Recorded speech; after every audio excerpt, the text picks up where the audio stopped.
Hello and welcome to Mediumship Matters with me, Hannah Macintyre.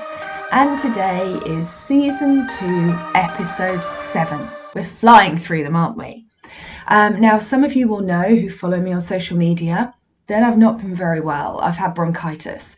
So today's podcast may be a little bit stop-start if I have to pause to have a cough before I come back. So please bear with me on that. That said, I have got such a urge to record this one. I feel like this one needs to get out. There's an urgency with it. I don't know why. And so I can't, I mean, it keeps waking me up at night, this podcast. So we're going to go for it. We'll see what happens. We'll see if I actually manage it. It's always an experiment in some form or another, isn't it? So why would today be any different? Okay, so let's start by talking about circles, today's topic. And what the purpose of today's podcast is to do is to give you some advice and information and inspire you to consider setting up your own circle. So first of all, for those of you that are listening that maybe don't know what a circle is a gathering of people, more than one. It can just be two, up to whatever number you wish, with the intention of working with the spirit world, developing your connection to spirit, sitting with the spirit world and experiencing the spirit world in some way, shape or form. And the way that circles work are that together we are more, essentially. So when you're sitting on your own with the spirit world, it's you, your power, the spirit world's power, and that's the connection. When you sit in a circle, the way that spirit always show it to me, it's like many batteries, many powers combining. So the force multiplies and multiplies and multiplies as you are all together, and it makes it easier to connect to the spirit world, easier to feel the presence of the spirit world. So that's one of the reasons we do a circle. Another reason is, as I'm sure you know on your journey, one of the hardest things to overcome is that, is it me or is it spirit? Am I making this up? I don't know. And when you work alone, that's a hard thing to overcome because you know what you know about yourself. And yes, you might pull yourself a card and get a message that comes true, but did you really get that from spirit? Where's it from? What's happening? And one of the only ways that you can overcome that is to work with other people. So if you're in a development circle, it's a practice space. It's an opportunity to overcome your barriers, boundaries, lack of self-belief. So there's something really important in that. If you sit in a circle and you work with somebody's spirit guides and you say to this person, I know you want to move house and the right house is coming for you, but you haven't found it yet, but it's on its way. That's either right or wrong. They either are looking to move or they're not. And you will find so much of what you've been receiving is spirit and is correct. But of course, we are human beings. We're very intellectualized. We want that kind of evidential right or wrong experience, and you only get that from working with others. The other reason that circles are really, really good is that we learn from each other. Somebody will ask a question or have a thought or share a piece of wisdom from their spirit guides, and then that will ricochet through the group and everybody will add their perspectives, their thoughts, their understandings, their experiences on that topic, and it will grow and grow and it will become something bigger than it was before. So that collaborative energy that circles bring is the nuts, for want of a better expression. It's so important. Now, if you're like me and you aren't drawn to going down the church route, then that poses a bit of a problem. And it posed a problem for me too. So for some reason, and I'm not saying there's anything wrong with spiritualist churches at all, but that has never been my path. And when I left the group I was in, because I knew that I had reached a limit of what I was going to receive in that space from that teacher with those energies. I knew that I was done. In fact, being me, of course, I stayed in that group for probably 6 months after I knew I was done, but I was definitely done.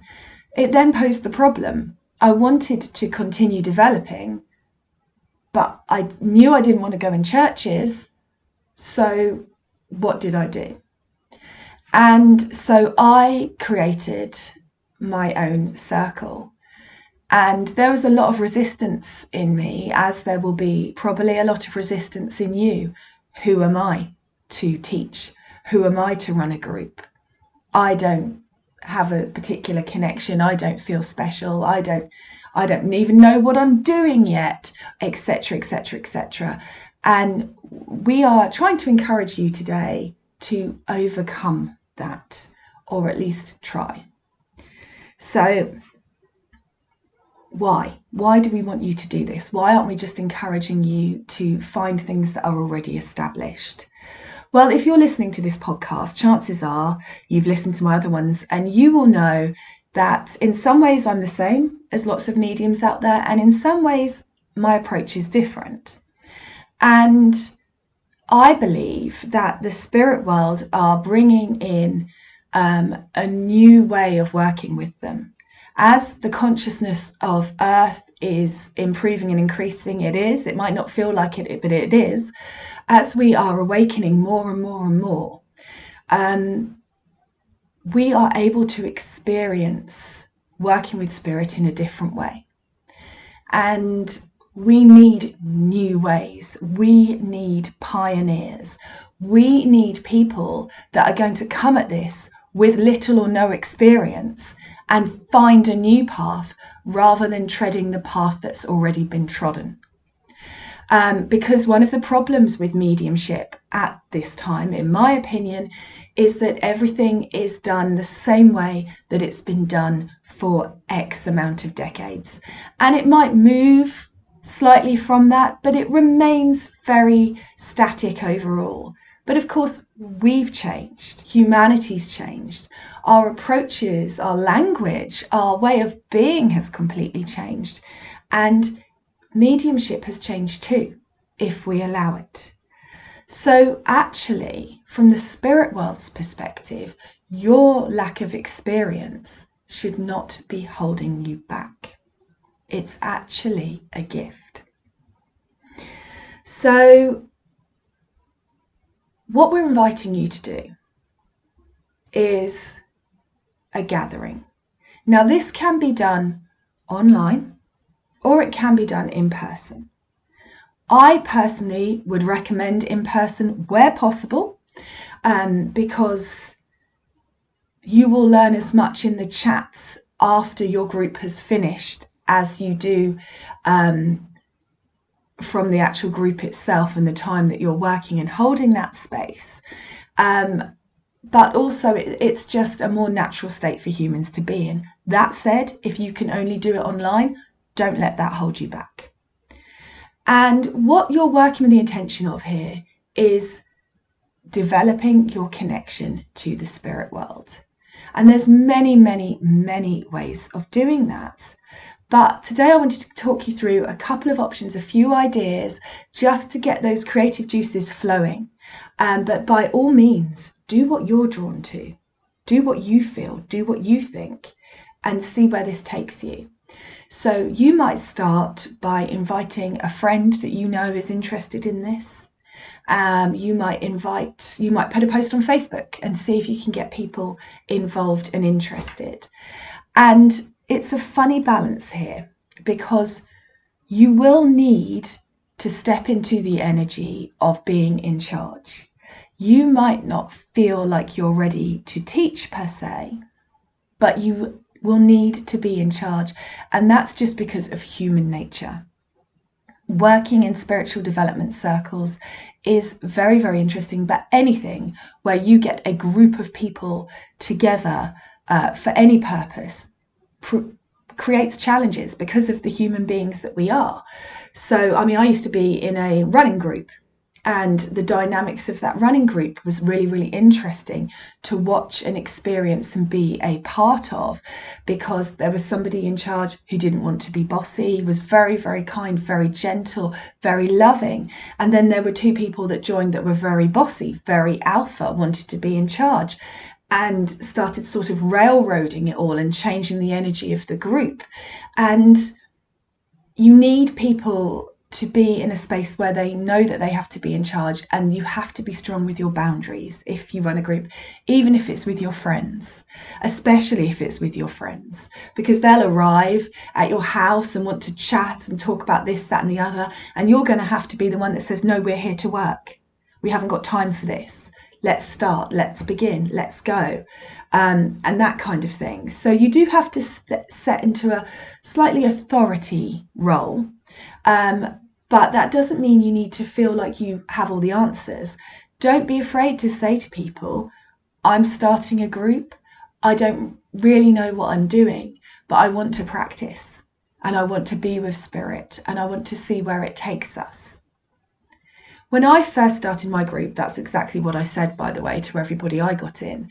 But it was so interesting to me because I spent all this time planning and preparing and writing lesson plans and doing all that kind of thing.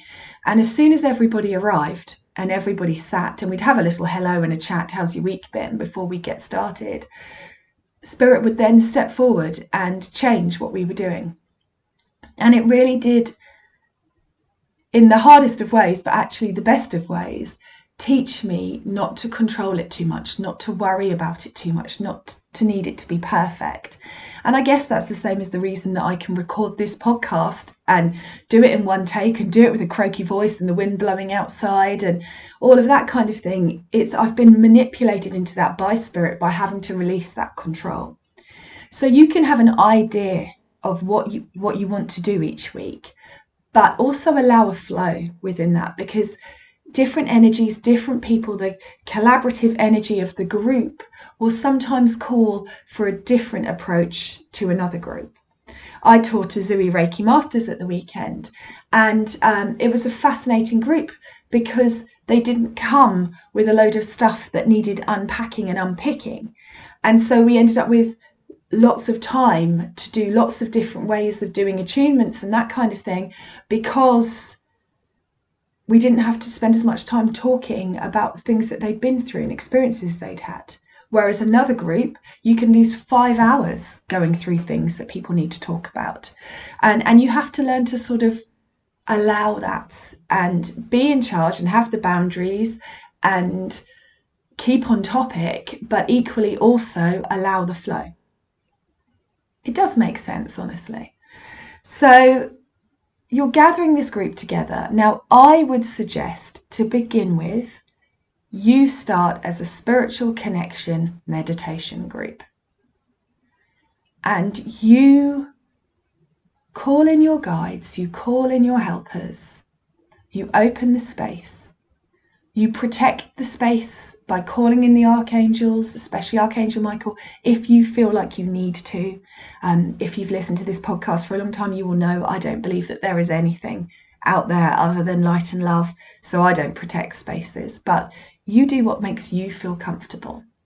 And I would suggest getting yourself into a space ready to work before your attendees turn up. So sit quietly, light a candle,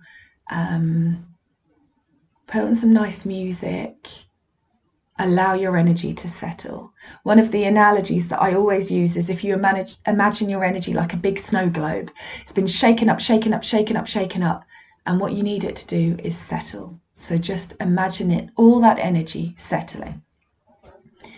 And then the people arrive, and of course that shakes some stuff up again, and they're arriving and they bring their things and they bring their stuff. You know, make sure their phones are not in the room, preferably, but definitely turned off. Make sure that you're in a space where you won't be disturbed. It's never going to be perfect, Perfection doesn't exist, but you can create a lovely sanctuary, a lovely space, even if it's in your living room. Don't feel like you need to rent a space. Do what feels right, but also what is easiest. Don't overcomplicate it. Get this space, nice dim lights. If it's during the day, that's fine. The sunshine is beautiful too. And put on some lovely music. Now, I really recommend looking on YouTube for music that is sort of 2 hours meditation music, because for me personally, I prefer a constant track rather than one track, then another track, then another track. But you'll find what works for you. Experiment, understand that you're learning, allow yourself this space, and then open. Now, when I open a group, this is what I say. I call upon our guides, helpers, loved ones, angels and ancestors to step forward now. We know you are around us always, but for the purposes of our work today, we ask you to come a little bit closer to help us build a stronger connection, to help us to feel you, hear you, and experience the unconditional love that you bring. You will find your own words, and sometimes I add more on. That's not the same thing that I say every time. It starts the same pretty much, but sometimes I ask them for specific things: healing, connection, strength, understanding, depending on how I feel drawn. And I just let that guidance pop through me. And then you have two choices. You can ask the spirit world to give you a meditation that you share with the group. And what happens for me when I do a channeled meditation is I always do it live. So I start off, and while everybody's just sitting there quietly, I see what image pops into my head, and then I take them there. And when you work with spirit, it's always building blocks. So they're not going to show you the entire meditation before you start. You start off with seeing the space. You get everybody to that space. Then you see, for example, you start off in the woods. You see the woods. You get everybody to the woods in their mind's eye. You get them to experience the woods. Now, I've got a big thing about anchoring in experiences by touching, feeling, smelling, just everything that really puts somebody into that space. And then it builds. You suddenly, in your mind's eye, become aware of an animal that's walked through the woods. So you tell everybody to look for an animal in the woods. Again, you don't tell them what your animal is. You don't take them to your woods and say, this is a wood filled with silver birch trees. You just say woods. They go to the woods. You say an animal, not I've seen a fox. I've seen an animal. They find their own animal. You follow the animal down the path. You don't specify the direction. It's just follow the path. And that way you're empowering them to have their own unique experience, but you're also keeping everybody together as you blend with spirit more and more and more, and you see where that takes you. Alternatively, you can just sit. You can just sit with spirit.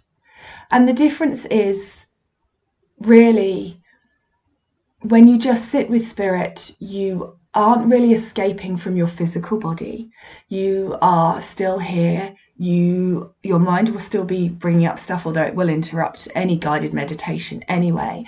But you get more of an experience of the spirit world here. We ask them to come closer. We ask to feel them near us, that kind of thing. But with a guided meditation, it's good for beginners because it just gets them into a state of allowing. And what's happening there is their imagination is blending with the will of the spirit world. So it's not that the image of the woods came from spirit, the image of the woods came from your imagination, but the messages you receive in that space from the spirit world are valid. So find your own way and experiment with different ways and just start. You don't need to have all the gear. You don't need to have all of the understanding. You don't need to know where it's going to go. You just need to start. And we need you. One of the biggest things that people message me is, where can I learn? Where can I learn? And the problem that we've got at this time is there are lots of teachers, but then teachers reach a certain point and they're really busy. I'm not teaching like I was. I used to run 5 circles and then I had my membership program. But as my path has changed and shifted and grown, my attention is being taken to other places, other spaces. I can't teach the way I could. And what that has left is a lot of students who want to practice but don't know where to practice. And if you're one of those students, whether you're one of mine or somebody else's, this podcast is for you. Create your own group. Put that vulnerability out there of offering to be of service to the spirit world, to help other people sit with spirit and experience spirit. And that's really the most important thing. Yeah, circles, some circles are very teaching orientated and, this is how you do mediumship, this is how you do this is how you do that. But actually the key, most important point of a standard circle, shall we say, is just people sitting with spirit, people being with spirit. And hopefully if you've listened to this podcast, you've had your own experiences with spirit and you know how valuable and life-changing and profound just opening up to it is. Just the hope, just the allowing, just the feeling of it. And what you're doing is offering to do that for other people. Now, when I first got the call to teach and didn't feel like I was ready and didn't feel like I knew what I was talking about, one of the best ways that the spirit world got me to do it was to tell me it was a one-off. It wasn't a one-off, but that's how they got it through to me. And so that's what I am inviting you to do here. Don't set yourself up with a weekly circle you're going to do every week and do the dates for the next 6 months and make it really arduous and overwhelming. Start with one. And challenge yourself to set it up for a week's time. Don't worry about whether people will be free or if that's enough notice or what you're going to do. Just do it. Whoever's meant to be there will be there. And just I'm going to do a healing spirit meditation. We're just going to sit with the spirit world. We're just going to feel the spirit world. And it will grow and evolve from there. And it's hard, isn't it? Because the most important thing is to have no expectations, which is impossible, I think, for humans. But just allow spirit to work with you, how they can work with you, rather than limiting it with an expectation. If possible, try. And allow it to evolve and grow. What I taught on week 1 in my circle is not what I teach now 6 years in. I've changed, I've grown, I've evolved. But equally, that means that there are people out there that need more of a beginner's circle than my circles are, less of a push than my circles are. And you have to bridge that gap, be that space for people. Like I said, it's not about knowing it all and understanding it all and being the best or being of a certain standard yourself. It's about opening up for your own growth as well as facilitating that growth in others. So I really, really do recommend that you just give it a try if you're listening to this. And what I'm going to do is on the Mediumship Matters Facebook page, I'm going to create a group. And that group is going to be a teacher hub. And that means not that you have to believe that you're a teacher, not that you have to come in going, hey, everybody, I'm a teacher, but it will be a space for us all to share different ideas, different activities, different things that we are trying with our groups to inspire and ignite each other. So let's give it a go, because this is so needed. And you might think, well, just sitting together with the spirit world doesn't really do anything, but it will grow and it will escalate, and you will start to have bigger experiences, and that connection to spirit will start to get stronger because of that dedicated time sitting with it, kick-started by everybody's energy together, even if it's just two of you.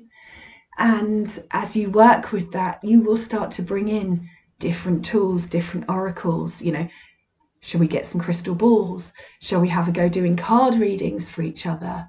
And it's good to be analytical. It's good to look at your card readings and see that it was okay, and it was this and it was that, but it could have been improved here and this needed to be changed. But not being hard with yourself about it, just allowing it to evolve and grow. You need practice. Nothing beats practice. Calling in someone's loved one in spirit, trying to open up to that energy. What do they feel like? Who are they? What information do they bring? Giving it a go. And you don't have to do all of that stuff straight away, but you can evolve into it naturally. And if you make this commitment for spirit and yourself to step up and create a space for others to be in, your learning will escalate to match it. And you will find more inspiration, more information, more coming in that will guide you and lead you. I didn't know that this is where my path was going to go, and I'm glad I didn't, really, because I would never have stepped on it had I known how big it was going to get. But that doesn't mean that the stuff I did at the beginning when it was smaller was invalid. In fact, that was probably my most important work. So step up. Start small, dip your toe in, retreat, dip your toe in again, and allow yourself to share your light and your guidance, and your spirit team will help you. And before you know it, you'll have created something really amazing, really wonderful. I'm sure you're going to have loads of questions about this, so you know what to do.